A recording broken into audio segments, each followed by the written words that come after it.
Bien, estamos ahora conectados con la doctora Carmen, la periodista Carmen Luisa Barrantes.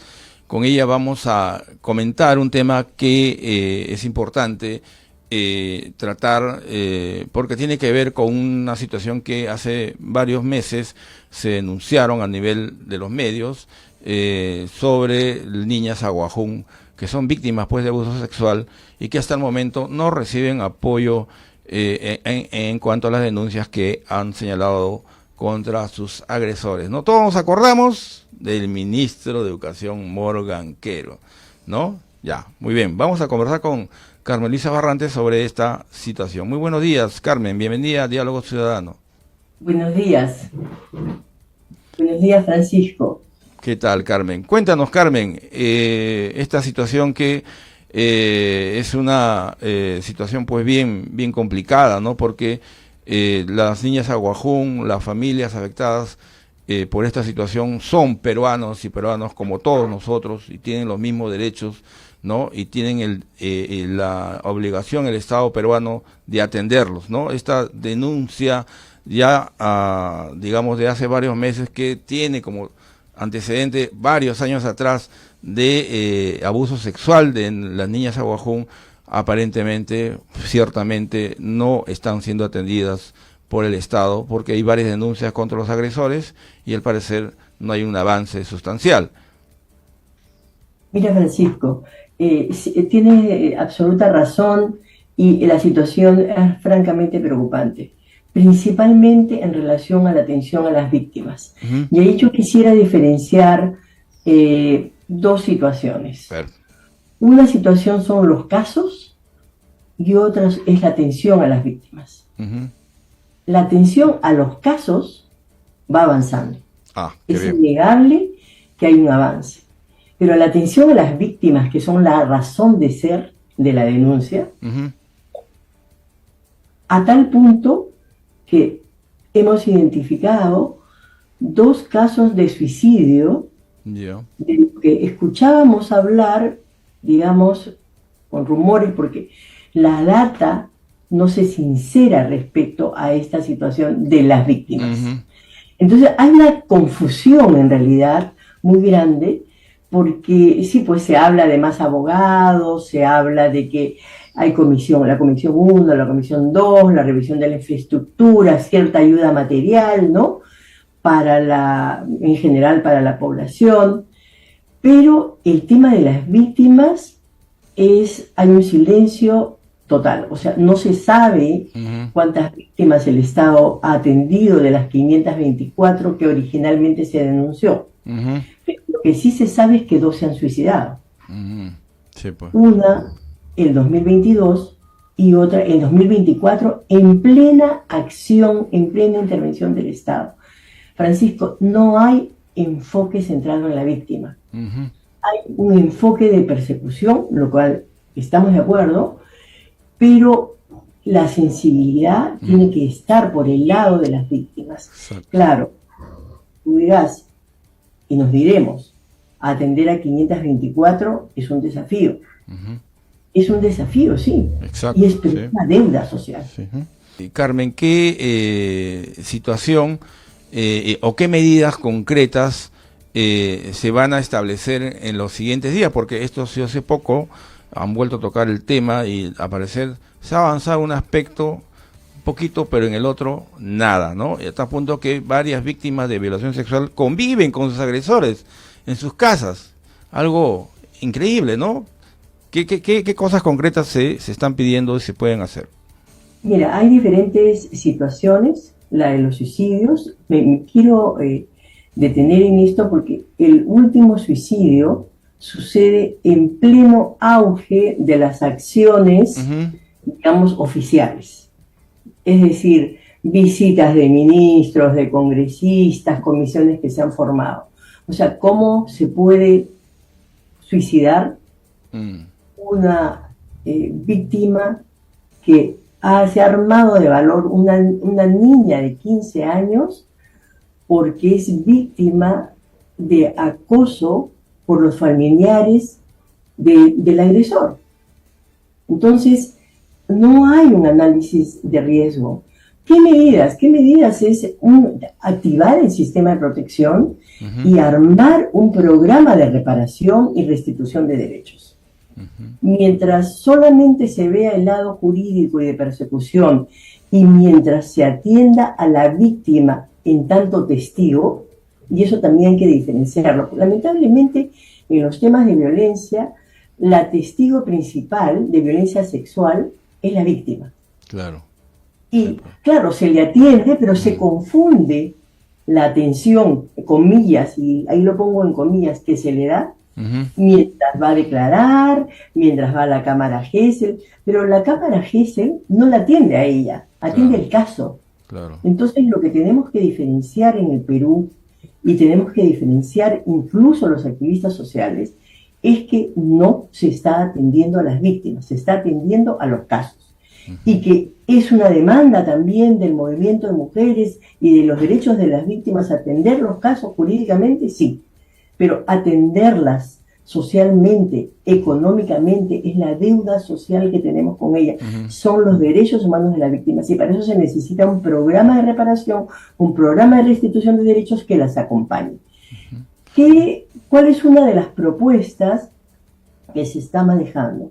Una de las propuestas es el acompañamiento a estas víctimas desde la escuela. Primero, para que no deserten de la escuela. El tema concreto, Francisco, es que tú recordarás que estamos hablando de la zona de Amazonas, claro, de una zona amazónica, donde, estos casos se dan en comunidades que son pequeñas. Por ejemplo, tenemos a una víctima que vamos a llamar Flora, 15 años. Ella se arma de valor y denuncia. ¿De qué tamaño es su comunidad? ¿Cuánta gente vive en su comunidad? 400 personas. ¿Qué es lo que pasa? La comunidad se va a polarizar, porque simpatiza con la víctima o simpatiza con el agresor. Claro. ¿No? Esos que simpatizan con el agresor en esa comunidad de 400 personas, la agreden verbalmente, y es lo que pasa con esta chica, por eso se suicida, porque esta chica es intervenida mientras está caminando en su comunidad, abandonada por el Estado, después de armarse ella con sus 15 años de valor para denunciar, la manosean y le ponen tierra en sus genitales, la humillan. Ya. Violencia psicológica. Psicológica y sexual. Y física. Y sexual. Sí. Respuesta de la niña, se suicida. Esa niña se suicidó porque se le abandonó. Entonces, allí también hay que repensar el tema de estas denuncias. Si la niña denuncia, tiene que ser protegida y tiene que tener un sistema de protección. Porque el otro tema que también hay que decirlo es que el profesor, que son muy pocos conseguir profesores pues para llevarlos a una comunidad de 400 personas. Entonces, la comunidad tiene temor de quedarse sin profesor. Sí. Entonces, puede no simpatizar con la víctima. Sí, pues, entonces se forma un clima de hostilidad hacia ella. Todo eso lo saben las autoridades. Y si no lo saben, sería una vergüenza, tienen que saberlo. O sea, hay una serie de riesgos para las víctimas que denuncian, que son de salud mental, tú mismo lo has dicho, ¿no? O sea, hay riesgos físicos, sexuales y de salud mental, porque se pueden tener actitudes hostiles, como en este caso. ¿Por qué necesitaríamos más casos? Y este caso ocurrió en el 2022. El otro caso ocurre en octubre de 2024, como te digo, cuando estaba en auge todo el anuncio de la atención, de la atención a los casos. Pero ella es la prueba, en este caso la denominamos Amanda, de que no era atendida la víctima. Esta víctima está a 3 horas de cualquier servicio público, tipo policía y tal. Está abandonada. Entonces esta niña es hostilizada aparentemente por la esposa del docente y responsabilizada del futuro de los hijos, en fin. no quiero ni saber los detalles de la agresión. El resultado es que la niña también se suicida. Entonces, cuando me preguntas qué hacer, bueno, hay cosas lógicas, ¿no? Las escuelas tienen que tener un programa de acompañamiento. El MIMP, el Ministerio de la Mujer, tiene la obligación de activar un sistema de protección y diseñar la estrategia para atender a 524 víctimas. Eso no lo puede hacer a través de los SEMS. Los SEMS están en las capitales, departamentos. Ese es un tema. Pero no tienen personal suficiente. Ese es un tema, Carmen, porque esto obliga necesariamente a una acción multisectorial, ¿no? No solamente pues una obligación del Ministerio de Educación. Aquí interviene pues otros sectores del gobierno, ¿no? Y que frente a situaciones como estas que sigue denunciando Rosemary Pio, de que esto sigue, o sea, sigue habiendo casos de violencia sexual en la zona de Condorcanqui, pero no hay una acción multisectorial, no hay una comisión especial que atienda, ¿no? Y sobre todo acelere la atención a las víctimas. Ese es un tema ya que tiene que ver pues con la situación del Estado peruano, ¿no? El Estado con peruano, decisión política, Francisco. Claro. La decisión política está en darle presupuesto. Y también mira, una decisión política, te digo por qué. Porque he escuchado que se dice que no se sabe, no se puede identificar a las víctimas. ¿Cómo no? Si están identificadas nominalmente, claro, nominalmente en las denuncias que tiene el Estado. O sea, tú tienes, mira, denuncias nominales, ahora son casi, por lo menos son como 800 entre todos los tipos de violencia, ¿no? Está el nombre, apellido, colegio, entonces tienes dónde identificarla. Una estrategia sería acompañamiento a través de las escuelas para evitar la deserción, porque obviamente que las niñas desertan, sí, pues. Como te podrás imaginar, en estas comunidades pequeñas donde son estigmatizadas, va a ser muy difícil probablemente mantenerse en la escuela, y si se mantienen en la escuela, que mantengan el rendimiento escolar. Entonces hay una serie de obligaciones psicológicas, pedagógicas y sociales con estas niñas.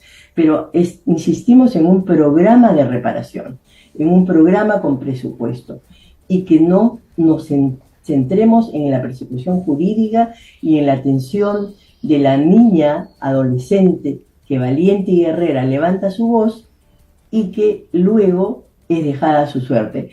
Si no hubiese la voz de Rosemary Pio, del Consejo de Mujeres Aguajún Huampis, estas niñas, las historias de estas niñas serían silenciadas, son totalmente silenciadas. No sabemos la historia de Flora, no sabemos el drama que vive Amanda, que con 15 años también decide suicidarse después de la última escalada, agobiada por esta presión. Entonces hay salidas, pero tanto la sociedad civil como el Estado tienen que centrarse, o sea, tiene que haber un enfoque, como te digo, centrado en la víctima. Hay otras salidas, por ejemplo, y que son salidas que se toman entre todos los funcionarios que trabajan en sociedad civil con niños, que son protocolos de ética. Te pongo un ejemplo. Sí, al trabajar en una ONG especializada en derechos de los niños, como es mi caso, yo como parte de mi contrato firmo un compromiso para no quedarme nunca sola con niños. Mira, nunca sola con niños, para no ofrecerles ningún regalo. O sea, se norman las pautas de conducta. Entonces, ¿de qué estamos hablando? De código, no de ética post-daño, post-violencia psicológico-sexual. Estamos hablando de código de ética que impide las conductas de seducción. Se impide a los profesores bajo responsabilidad contractual, porque la mayoría de estos agresores son contratados. Entonces, son personas que saben que se van a ir y no les interesa en realidad, porque además lo que ha estado pasando es que los rotan. En el segundo caso, Francisco, pero es que es dramático. ¿Cómo puede ser que en octubre de 2024, ahorita, en pleno, después de la denuncia de Rosemary, después de tanta visita, se suicide una niña porque la agrede un profesor de aquellos que ha sido rotado y no sacado del sistema. Bien. Este grupo, Salud con Lupa, había hecho una denuncia de que este profesor estaba siendo rotado. Bien, Carmen, vamos a tener que cortar porque ya nos ganó el tiempo. Vamos a ir dándole seguimiento a este tema, Carmen, y te comprometemos para una siguiente oportunidad para ver ya en qué se ha avanzado en estas siguientes semanas y también, ¿no?, la denuncia de Rosemary Pioc, ¿no?, presidente del Consejo de Mujeres Aguajún, sobre que esta situación sigue todavía sucediendo. Muchas gracias, Carmen, por estar el día de hoy con nosotros. Sí, pues esperamos que la visita de la ministra de la Mujer tenga resultados y que pueda dar un enfoque centrado en la víctima como urge. Muchas gracias.